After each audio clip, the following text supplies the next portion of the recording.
Hello friend. आज हम लोग जो है lecture second class 12th first chapter का लेक्चर सेकंड शुरू कर रहे हैं। इसके पहले हम लोग जीवन काल या जीवन अवधि के बारे में जान चुके थे और आज जो है उससे आगे जस्ट आज चलेंगे कि किसी जीव की जीवन अवधि में मुख्य कितनी प्रवस्थाएं होती है। किसी जीव की जीवन अवधि में कितनी प्रवस्थाएं होती है या शामिल है, उनका व्याख्या करेंगे हम लोग कि आखिर जीव की जो है जीवन अवधि में 4 मुख्य प्रवस्थाएं शामिल है। कितनी? 4 मुख्य अवस्थाएं शामिल है। किसी भी जीव की जीवन अवधि में मुख्य 4 अवस्थाएं शामिल है। वो आपका जो है वो है आपका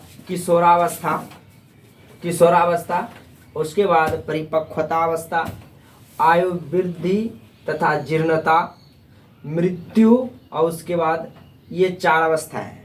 तो इन 4 अवस्थाएं में हम लोग बातचीत करेंगे आज कि आखिर जीवों में 4 अवस्थाएं जो होती है, ये अवस्थाएं व्यक्ति को किस पड़ाव से किस तरह के पड़ाव से गुजरना पड़ता है और ये 4 अवस्थाएं उसके जीवन में आती है। देखिए, इस प्रकार से यदि हम बात करें किशोरावस्था का मतलब होता है जुवेनाइलिटी फेज। क्या? जुवेनाइलिटी फेज। और इस अवस्था में अर्थात कहने का मतलब क्या है, इस अवस्था में कोई भी जीव जस्ट किशोरा अवस्था यानी कि जनन की क्षमता हासिल करती है, न कि जनन की क्रिया संभव है। अर्थात कहने का मतलब यह है कि इस काल में ही जो जीव होते हैं उनमें एग और स्पर्म इत्यादि वगैरह का निर्माण होना शुरू हो जाता है। लेकिन इस प्रकार की अवस्था जैसे कि मानव जंतु में जो किशोरावस्था होती है, जंतु में किशोरावस्था जो होती है,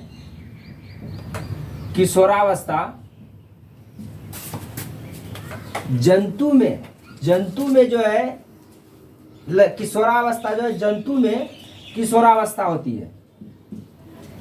और ये कायिक प्रवस्था जो है ये पेड़ पौधों में जो जनन की अवस्था प्रारंभ होती है, तो पेड़ पौधों के अवस्था को ही हम क्या कहते हैं?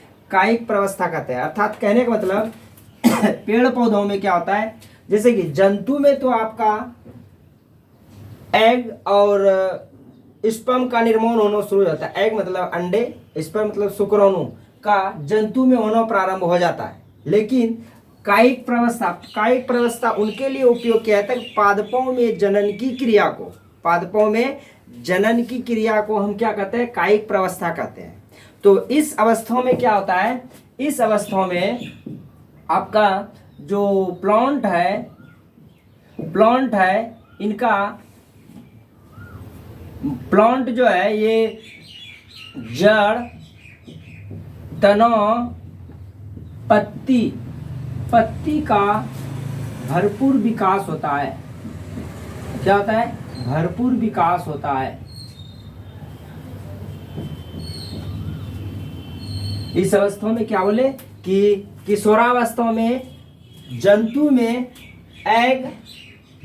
जो है एग और आपका स्पर्म का निर्माण होना प्रारंभ होता है। लेकिन कायिक प्रवस्था क्या होता है? कायिक प्रवस्था उसे कहते हैं जो कि आपका प्लांट पेड़ पौधों में ये अवस्था पाई जाती है। उसके बाद तो इस अवस्था में जीव जनन की क्षमता को हासिल कर लेती है। तो क्या बोला गया कि इस प्रवस्था में जीव जनन की क्षमता को हासिल कर लेती है। यदि पेड़ पौधे हो या फिर आपका जंतु हो, इन दोनों में क्या होता है? जनन की क्षमता हासिल कर लेती है। बट इस काल में जनन की क्रिया संभव नहीं है।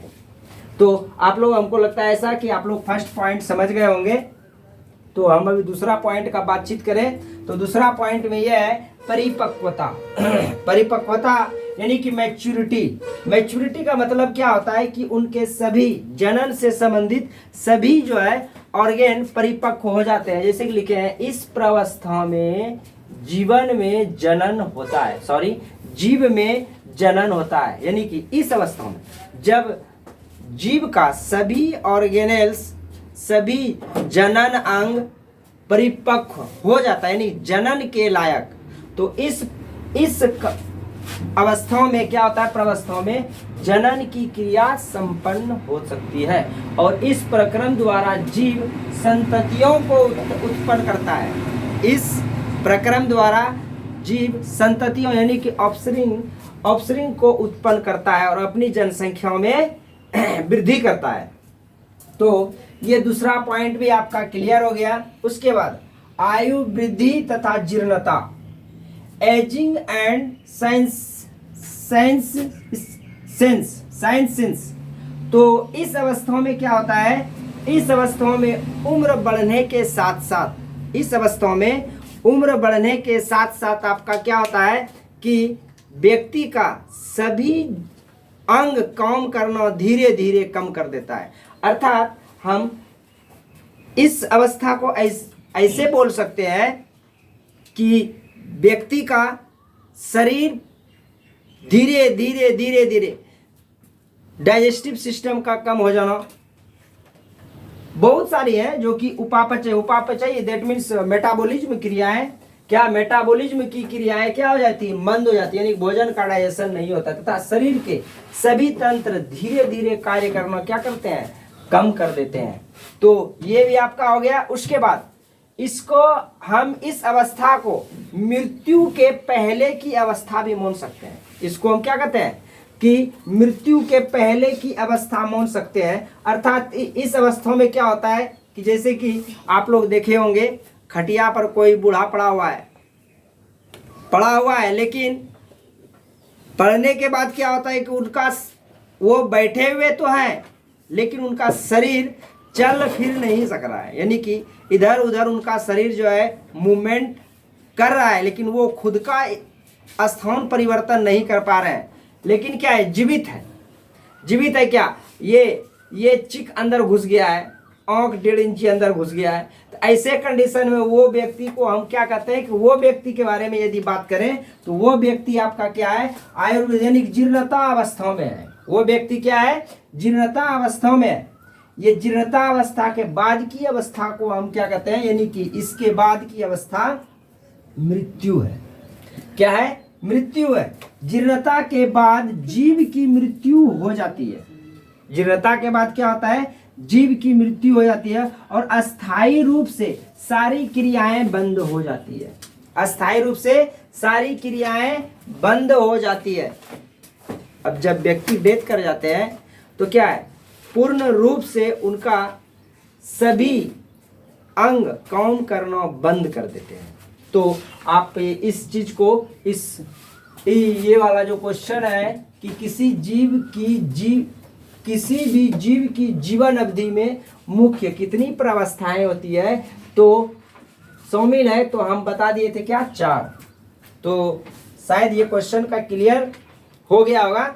और ये जस्ट जो पिछले जो लेक्चर में हम लोग बातचीत किए थे जीवन काल या लाइफ स्पॉन के बारे में, उसके बाद ये आपका क्वेश्चन है, या फिर इनको आप देख सकते हैं कि ये क्वेश्चन या फिर डायरेक्टली रूप से चलेंगे इसी तरह से।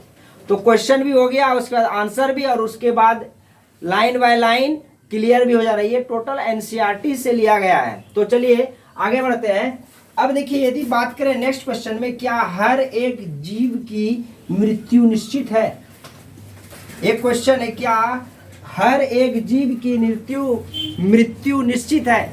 तो हाँ, हर एक जीव की मृत्यु निश्चित है।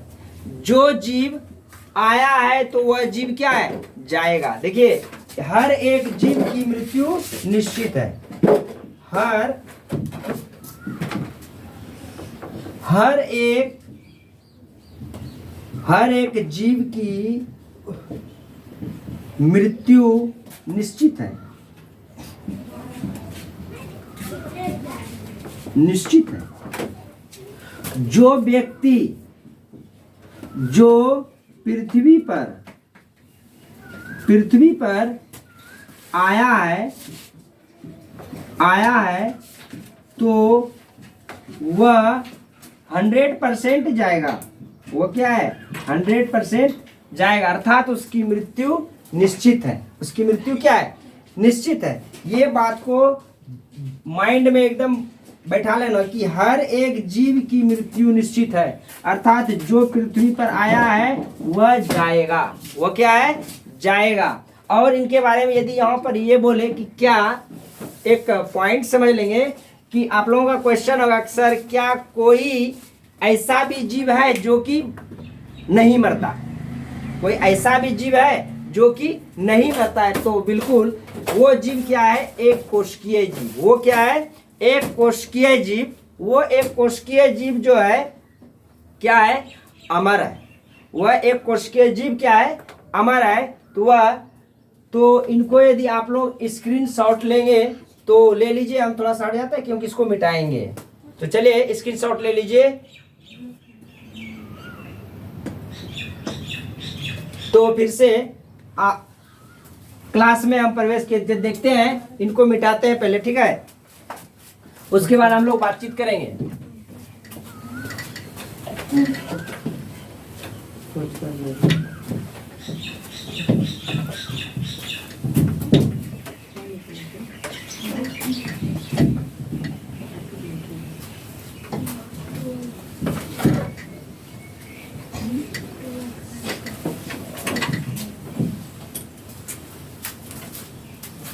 देखिए, हम लोग बातचीत कर रहे थे क्या कि कोई जीव अमर है। तो हाँ, बिल्कुल अमर है। तो याद रखिएगा। तो क्वेश्चन यदि यहां पर हो जाए, क्या कोई जीव अमर है? तो बिल्कुल सही है कि अमर जीव अमर होते हैं। तो लिखेंगे एक कोशिकीय जीव। एक कोशिकीय जीव, एक कोशिकीय जीव, एक कोशिकीय जीव क्या है? अमर है। क्या है? एक कोशिकीय जीव अमर है। क्या है? एक कोशिकीय जीव अमर है। अब देखिए वो भी कैसे अमर है? कैसे अमर है? तो सोचेंगे क्या द्विविखंडन, जिस जीव में द्विविखंडन की क्रिया हो रही है, जिस जीव में द्विविखंडन की क्रिया हो रही है तो वो आपका अमर है। जैसे यहाँ पर यदि बातचीत करें एग्जाम्पल में बात करें तो ये आपका अमीबा है। क्या है? अमीबा है।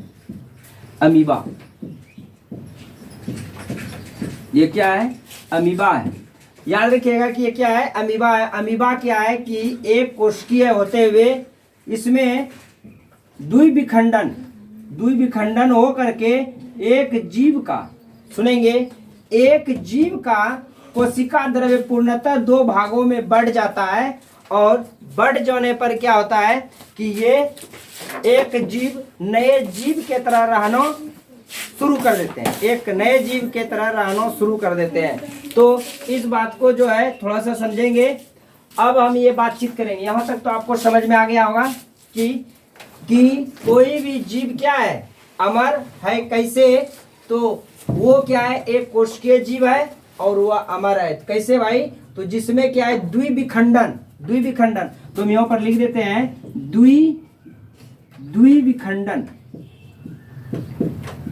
द्विविखंडन अर्थात बाइनरी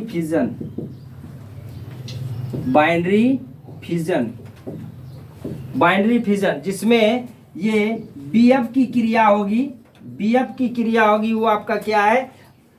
वह अमर है। वो क्या है? अमर है। अब हम देखिए अगला क्वेश्चन की बातचीत करेंगे। ये आप लोग समझ गए होंगे। तो हम यदि अभी यहाँ पर बोले कि क्या सर कोई और भी है, लेकिन हाँ, इसमें अमीबा में दो कंडीशन है। वो क्या है? एक, ये वैसे कंडीशन में होगी अमर जब ये क्या, इनके लिए फेवरेबल कंडीशन हो, यानी अनुकूलन की स्थिति हो। होगी अमीबा में, तब वो द्विविखंडन करेगा। और जब अनफेवरेबल कंडीशन हो, अनफेवरेबल कंडीशन का मतलब क्या हुआ कि उनके लिए स्थिति जस्ट प्रतिकूल हो, अनुकूल से जस्ट प्रतिकूल स्थिति हो। परंतु प्रतिकूल स्थिति में ये अमीबा जो है, अमीबा आपका क्या होता है कि अब एक सुरक्षात्मक आवरण बनाते हैं, और सुरक्षात्मक आवरण बनाने के बाद वो जिसे हम पुटी कहते हैं, वह पुटी क्या होता है, वह पुटी आपका फेवरेबल कंडीशन में आने के वक्त तो टूट जाती है। तो यहाँ पर हम यदि ये बात करें कि सर आखिर आप बोल रहे हैं क्या कि अमीबा क्या है, एक अनुकूल परिस्थिति में अमर है और प्रतिकूल परिस्थिति में क्या है, मरणशील है, मॉर्टल है। क्या है, मॉर्टल है। तो याद रखिए, हम अभी इसको स्पष्ट करने वाले हैं। तो देखिएगा,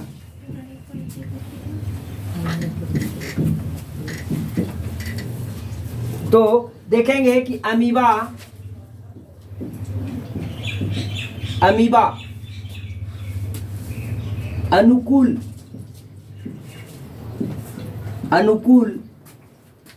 अनुकूल स्थिति में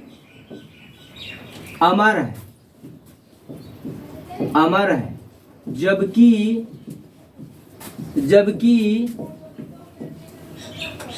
प्रतिकूल स्थिति में मरणशील है। क्या है, मरणशील है। कैसे, तो चलिए बातचीत करते हैं हम लोग। तो देखिए बता रहे हैं, जस्ट फिगर से हम बताएंगे इनको, ठीक है। देखिए, अमीबा जब अनुकूल परिस्थिति में होता है तो आप लोग देखे होंगे, आपके यहाँ यदि कोई डेथ कर जाता है, यदि मर जाता है, तो क्या होता है, वो होता है क्या, उनका डेथ बॉडी परमोन के रूप में रह जाता है। लेकिन जो मरणशील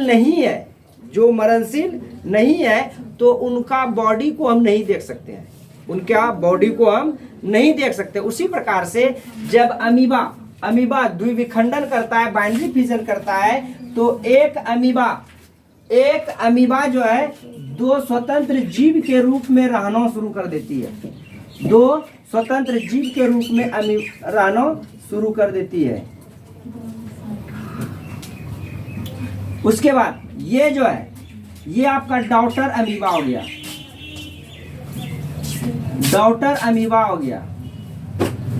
क्या हो गया, डॉटर अमीबा हो गया। और उसके बाद ये अनुकूल परिस्थिति में हो गया, क्योंकि इसमें जीव द्रव्य की हानि भी नहीं हुई और ये पूरा का पूरा खत्म हो गया। लेकिन यही जो है एक पैरेंट अमीबा, ये पैरेंट अमीबा किसके तरह, ये जो है ये बिल्कुल और बिल्कुल दो डॉटर अमीबा के रूप में बदल गया। लेकिन हम ये आपका क्या था, अनुकूल परिस्थिति में, क्या है, अनुकूल परिस्थिति या स्थिति बोला जाए तो इसको बोलेंगे फेवरेबल कंडीशन।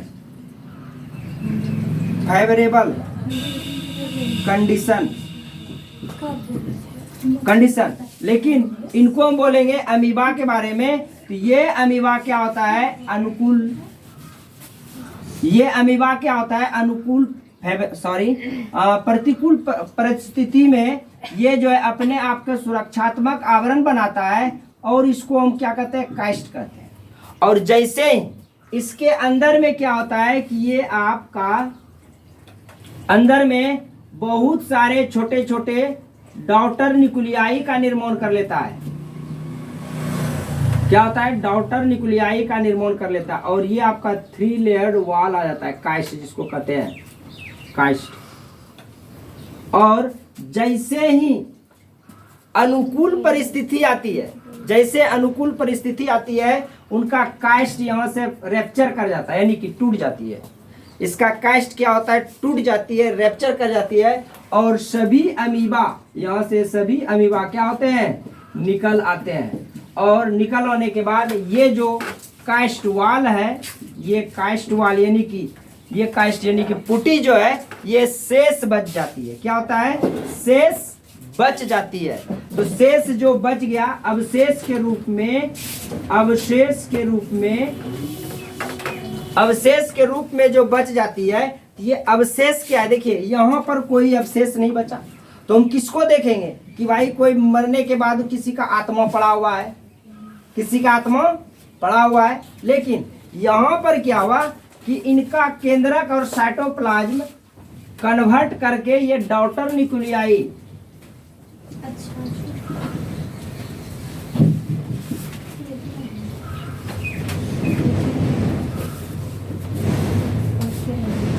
डॉटर न्यूक्लियाई यानी कि संतति अमीबा, संतति अमीबा के रूप में रहना शुरू कर देते हैं। क्या? तो अब देखिए ये तो यहाँ से जो मुख्य अमीबा पैरेंट अमीबा था, तो पैरेंट अमीबा से वो इनका जो छोटे छोटे न्यूक्लियाई है वो बिल्कुल निकल करके बाहर आ गए, लेकिन ये बेचारा जो वाल है ये अवशेष के रूप में बच गया। जिस प्रकार जो है कोई व्यक्ति डेथ करता है तो उनका सब जो है नीचे बॉडी पे रखा हुआ रहता है, नीचे अर्थी, जो कि हम लोग उसको क्या है रोम नोम सत्य करके लेकर के 4 बांस के कंधों पर लेकर के जाते हैं जलाने के लिए। तो वो आपका प्रमाण है कि मरने के बाद किसी व्यक्ति का अवशेष छोड़ जाता है। लेकिन इसमें द्विखंडन में आपका ये परमाणुकरण नहीं होता है और न ही किसी प्रकार का अवशेष छूटता है। और इसमें इस प्रकार के डिवीजन को हम कहते हैं एमएफ, यानी कि मल्टीपल डिवीजन। Multiple division. तो हमको ऐसा लगता है कि आप लोगों को समझ में आ गया होगा। अगले लेक्चर में हम लोग इससे आगे बातचीत करेंगे। यदि आप लोगों का कमेंट होगा तो हम जरूर वीडियो 45 मिनट 60 मिनट का बनाएंगे, लेकिन आप लोगों का कमेंट आना चाहिए। चलिए आज के लिए इतना ही।